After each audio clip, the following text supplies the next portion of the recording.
un endroit dans le monde, on essaye de changer de continent à chaque fois, où on réunit toutes nos organisations membres. Et ici, il y en a 196 exactement.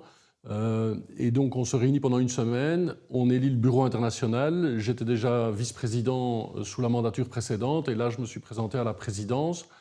Nous avons eu un congrès extrêmement riche à Bogota. C'est toujours des expériences très très fortes de réunir ces défenseuses et défenseurs des droits humains qui viennent du monde entier en un endroit pendant une semaine, et de voir que les combats qu'on mène sur la défense des droits humains eh bien, se retrouvent sur les différents continents, où c'est les mêmes logiques avec des pouvoirs autoritaires qui attaquent les droits. Et donc voilà, moi j'ai mon expérience de belge, je suis avocat à Bruxelles, au barreau de Bruxelles et à la Cour pénale internationale. J'ai été président de la Ligue des droits humains en Belgique, mais nous avons aussi nos organisations algériennes qui sont membres de la FIDH.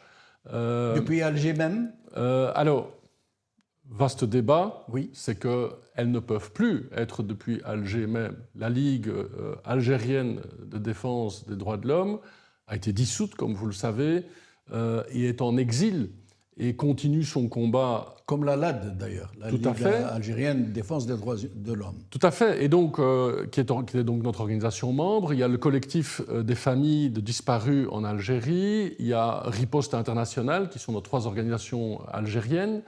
Et c'est vraiment le symptôme de cette répression étatique, c'est que des organisations de défense des droits humains inquiètent à ce point des pouvoirs en place, et ici en l'occurrence on parle de l'Algérie, qu'ils prennent des arrêtés de dissolution pour la LAD, qu'ils prennent des interdictions d'accéder au territoire pour Nacera du Tour, la présidente, dans son propre pays. Dans son propre pays, en disant « vous ne pouvez pas revenir dans votre propre pays », ce qui, au niveau juridique, est un non-sens, mais ce n'est pas ça qui fait peur aux autorités.